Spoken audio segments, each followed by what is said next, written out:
Hi, my name is Riley Combs, and I chose to do my media company report over Twitter. I chose Twitter because I find myself heavily involved in the social media world, and even though Twitter is just an app that most of us utilize, every day on a day-to-day basis, I really just wanted to uncover more of the information behind it and really be able to gain more knowledge about the app's background. Usually, we just open the app and don't take in consideration much of the behind the screen operations of the system. Um, so, hopefully, today you'll have more knowledge on Twitter's beginnings, as well as, the way the app operates beyond just the timeline that we scroll through and, just more than what is you're seeing on your feed. So, going into more background information about Twitter. So, we know it's commonly used for entertainment purposes, but beyond that, Twitter's also such an adequate resource, and it's perfect to utilize for so many purposes. We see it being used, mostly for entertainment, but it's become such a vital source for news. And I know, like, even myself, that's where I do receive a lot of my news content. So that's just something that I've noticed growing into like the social media age. We kind of turn to it for a lot of options without even realizing it. So it's also used great for like networking and also promotion for like your brand or things like that. I know a lot of different brands and like mostly restaurants will kind of have like their own personal brand on Twitter that they kind of interact with other accounts with. So it's really great for that. And actually, Twitter was created all the way back in 2006, which seems forever ago now. We're actually coming up on the 14th anniversary here soon in March, so that's pretty exciting. It was originally developed by three podcasters for essentially just sending text through their phones, sending and receiving them through their phones a different way than actually like how we send text now. So that's what it initially was created for, but it's extended so much far since then. And it's almost like become a communication revolution. And it's also, they described it in their article, the producer said basically now it's like consists of bursts of thoughts and poor spelling, which is so true. But now Twitter has an estimated amount of 200 million users worldwide, and nearly 460,000 new accounts are created almost every day, which is really crazy to think about it in its broad spectrum of like how many people are utilizing the app. So yeah, and then talking a little bit more about the market, Twitter has a great market. So according to the text, we can consider a market to be the location where suppliers and buyers interact in order to determine the price of goods being sold. So with that, inside a media industry, the market picture is painted a little bit different. Just like inside the media industry, it's a little bit different than what we would see in a regular media or regular economy.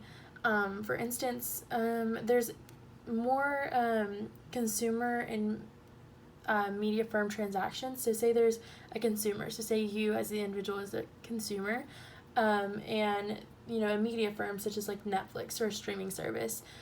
We know the consumer is paying each month for a charge. They're paying that charge to in turn receive a service, which is entertainment.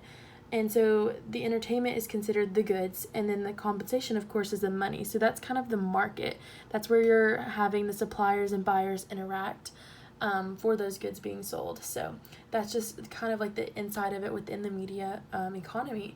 So another subject that also ties into our market is supply and demand. Supply and demand is very big, especially in media. I feel like it's very relevant as well.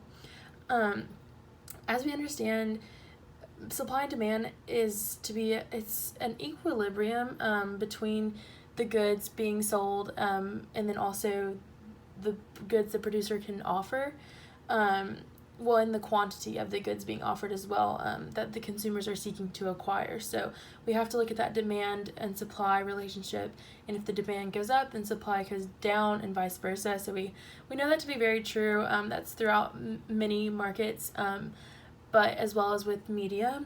And then also going into Twitter's market, kind of defining that. Twitter is definitely a media market, so we have to figure out the product dimension as well as geographical dimension. So for product dimension, it's pretty safe to say that it's social media, 100%. And then also for its geographical dimension, it's used worldwide, so we can consider it to be in a global market spectrum.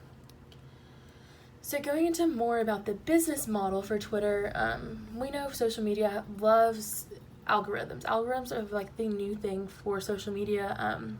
Not even new, but just kind of more experimental as we've moved into more of a digital age. And we know that they're changing so much. But now more in terms of like how Twitter is systematically equipped, we know that the basis of their content is pretty much presented to their consumers in a timeline source. So we know that we scroll through that timeline, but what's great about it is it's in a chronological order. So the tweets that are being sent out and presented in the same order. Therefore, there's not really a confusing algorithm to Twitter's business model. They really have it cut and dry, if you want to put it in that, for lack of a better term. It's really just there in the way that it's being sent out. So I know with like Instagram and Facebook, they have different algorithms and different things are presented based on different posts and things like that. So their algorithms are all kind of out there, but Twitter just goes with basic chronological, and this really allows for no confusion within the timeline, and it allows for consumers to maybe have a better experience, and more of the consumer's content being put out is able to be viewed.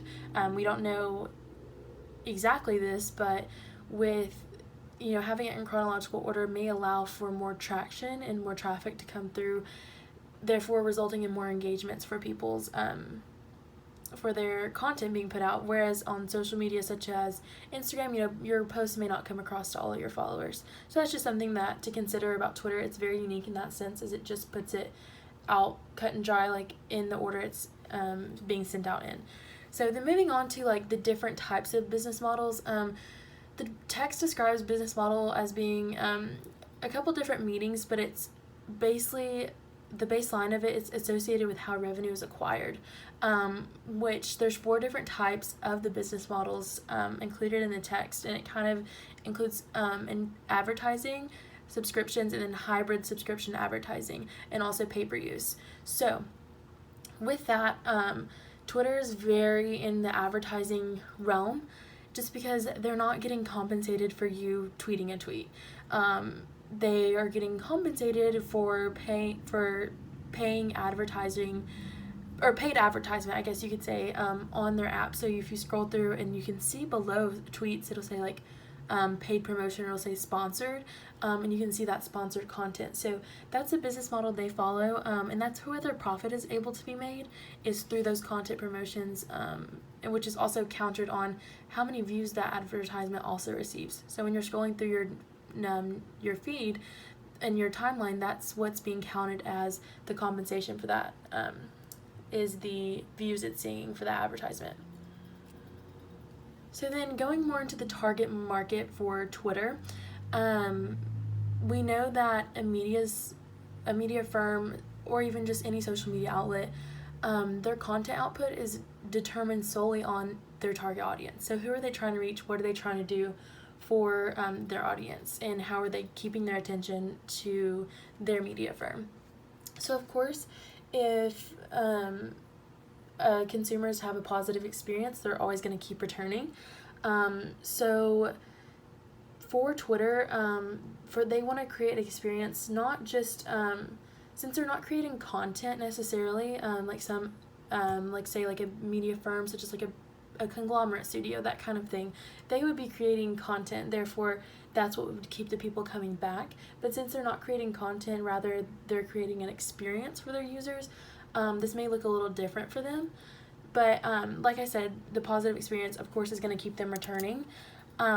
And so for Twitter's users, their demographic came out in research was 66% males and 34% females. So that just kind of tells us that it's also predominantly males using the app, but then 80% of the users on the app actually came to be affluent millennials. And so that was no shock to me, because I feel like millennials are the people on social media the most, so that was no shock to me. And then about their production and distribution strategies, they have a large consumer audience, so they have to have a good strategic plan in place. They do a good job of giving out data analytics to their users, so they actually do have like a site that includes information on how to read your analytics and how to be able to promote your account. It's pretty great. You can go on their website and read more about that. But since they do have this access for their users, you're able to utilize the app to the fullest. So they definitely do a great job with their knowledge of that. And, with the engagements in the data analytic info presented to the audience, we're able to see more of like what picks up traction and what doesn't. And it also enables things to go viral if you think about it. And then Twitter definitely has made a huge impact as a new technology. Technology, of course, is a main driver of the media economy. And, social media has more of an influence now than ever. And so with the evolution of technology, we've began to enhance as well as disrupt. So that's the thing about social media. It's enhancing but also disrupting the media economy. But Twitter, they've been making great strides since 2006, and they're very versatile. That's my end all be all about Twitter, is they are versatile within their app.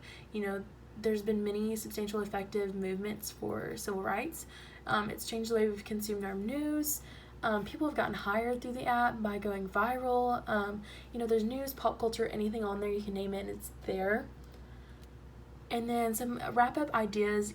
Twitter, they initially created it for something else, and it has taken off to become so much greater than what it was initially made for in our media economy today. Advertising is their business model, and then definitely a younger demographic for their audience, and then just going over again how it's very versatile for anything you need, news, entertainment, networking, anything like that. It is perfect for anyone. So it's great for all their users are able to find their place within Twitter.